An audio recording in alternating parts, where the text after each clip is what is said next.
Now at 6 o'clock, the search for a mountain biker missing in the Mount Hood National Forest, where rescue crews will focus their efforts today. Plus, there's people that wouldn't know each other if they hadn't been sitting next to each other at this bar, and it kind of bums me out to think about where people are going to meet up now.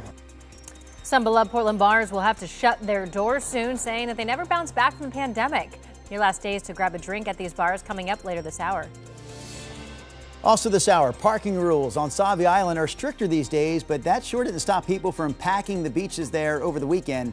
We're going to see how the island's new parking permit program is going, along with some other local headlines and, of course, Rod Hill's full Monday forecast. All that straight ahead as we kick off the 6 o'clock hour of sunrise right now.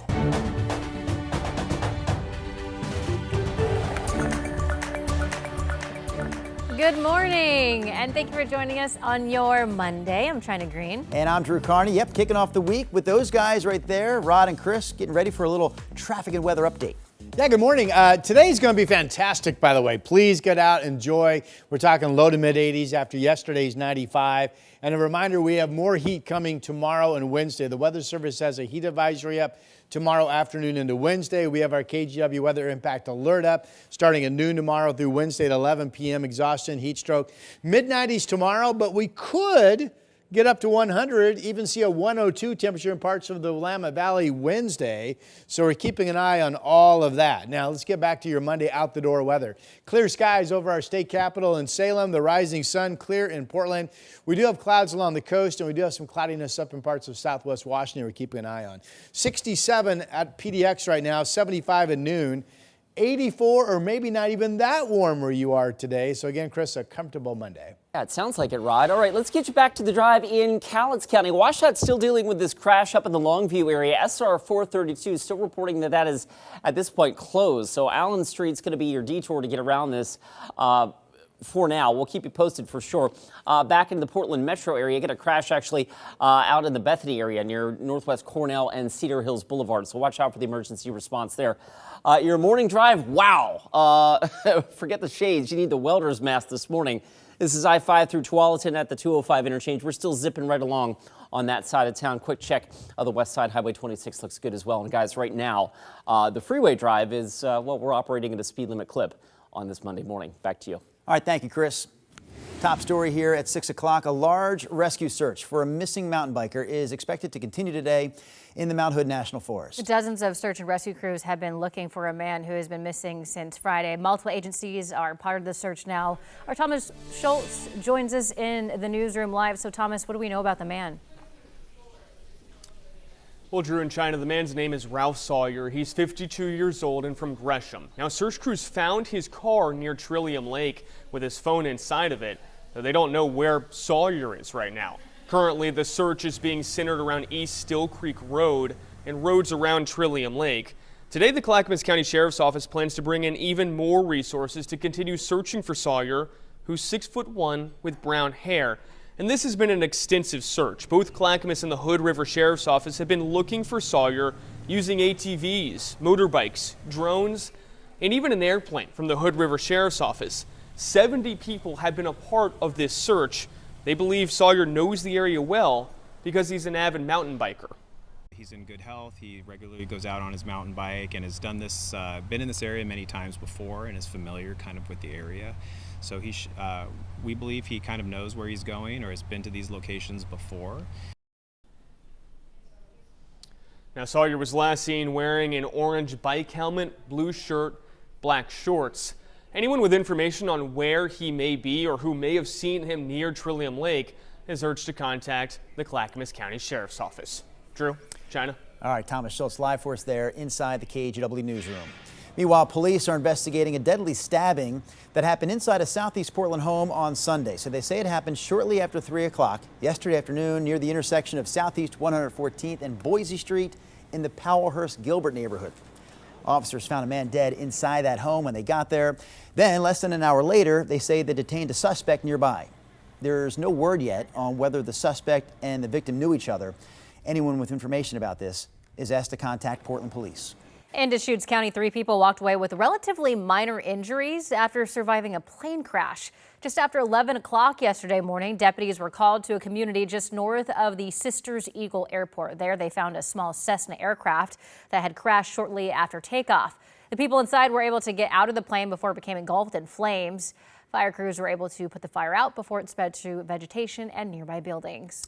All right, back to Washington County. The sheriff's office there is investigating 2 separate crashes over the weekend involving people on bikes. The first one, they say, happened late Saturday night along Northwest Dairy Creek Road. That's where investigators say a car hit a woman on a bike and then took off. The woman wound up spending the night injured in a ditch.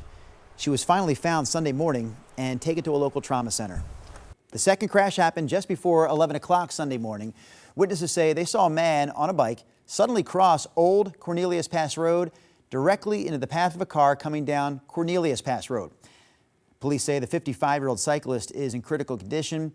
The driver stayed at the scene and is cooperating with investigators. In McMinnville, a Portland man led police on an unusual chase Saturday after crashing his car into a building near McMinnville Municipal Airport with a woman and a child in her car, then taking off on foot and breaking into another building. So stay with me here. This happened just after 12:30 p.m. at the building near the airport. Investigators believe 26-year-old Jamar Bell drove through a field and crashed through 2 chain link fences before hitting the building. Police say Bell broke into the second story of a building in the tarmac area of the airport and was seen stealing keys. Bell was arrested on multiple charges, and the woman and the child in the car were not hurt. A local animal nonprofit is getting some financial backing from PetSmart, allowing it to offer free care and supplies to pet owners in underserved communities. The Portland Animal Welfare Team, also known as the PAW Team, received a $100,000 grant from PetSmart Charities, all to support its clinics. The team says it expands or plans to expand its services in East Multnomah County, specifically the Rockwood neighborhood and other areas around Gresham. They say because of the rising cost of vet care and pet food, a lot of pet owners are ignoring their own basic needs to provide for their pets.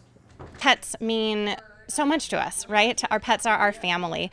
And the idea of having to choose between your family member or your basic needs or having to give up your pet due to financial circumstances is unbearable. The PAW Team provides things like vaccines and flea protection for pets while also offering free food and pet supplies. They do rely on donations and volunteers to support more than 3,000 families in the area each year.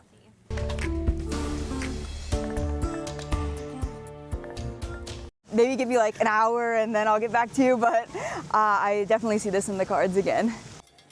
On Sunday, thousands of cyclists finish up the Seattle to Portland Bicycle Classic, also known as STP. The more than 200-mile bike ride is the largest group ride in the Pacific Northwest and one of the longest in the country. A spokesperson for Cascade Bicycle Club, the group behind the ride, says that they've spent the last 40-plus years cultivating an event for all kinds of cyclists. We really try to make it as easy as possible for folks who are not bicyclists, who are not like bike racer types. Anybody who wants to come ride 200 miles. I never thought I would make it. There was times there when I wanted to quit, to be honest with you, but there's a lot of support, a lot of volunteers. The ride ended with a party at the finish line in Portland's Holiday Park. STP, Seattle to Portland. I know Rod and Shina, you both are huge fans of 90s rock.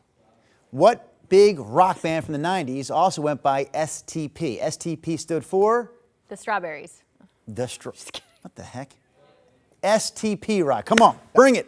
Oh my God, I got nothing. Our viewers can play along too. I got nothing. No, wait. It's Don in Milwaukee is chiming in right now. I can hear Don in his living room. Stone Temple Pilots. Stone Temple Pilots. Who? That's the first time I've ever Come heard on, of these really? people. Stone Temple Pilots. Do you know them, Rod? Even Alex Gray in my ear is saying, who? Yeah. Very big in the 90s. And I feel so much depends on the weather. All right. Hey, by the way, is it raining in your bedroom? And I feel, no? Drew Carney, ladies and gentlemen. And I feel it. Oh, I know that one. Oh, boy. Okay. Hey, my family, we drove to Seattle and back on Saturday, and I think we saw some groups that may have been with that bike event that we just talked about that were pedaling south. Okay, watch warning map. This is for tomorrow and Wednesday generally. at least here on the west side. I want you to show that heat advisory from the Weather Service and our KGW weather impact alert for tomorrow through Wednesday extends from Eugene all the way up through Portland, all the way up to Vancouver, and all the way up into Longview and out through the gorge. The red is high fire danger today up in the Columbia Basin, including Kennewick.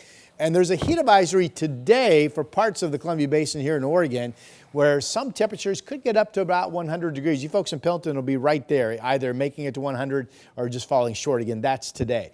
But here on the west side, don't let today get lost in the headline. It is a really nice day coming. We'll be at least 10 degrees cooler than yesterday. Here's the rising sun from Lewis River Golf Course up in Woodland. We have cloudiness north up in Kelso, Longview, and also along the coast, but that looks to be a weak surge because, again, it's sunny in the Woodland area right now. Here's Chehalem Tasting Room camera in Sherwood looking out over the vineyard in Mount Hood. Just a beautiful sunny sky start, and downtown Portland clear and 67 degrees.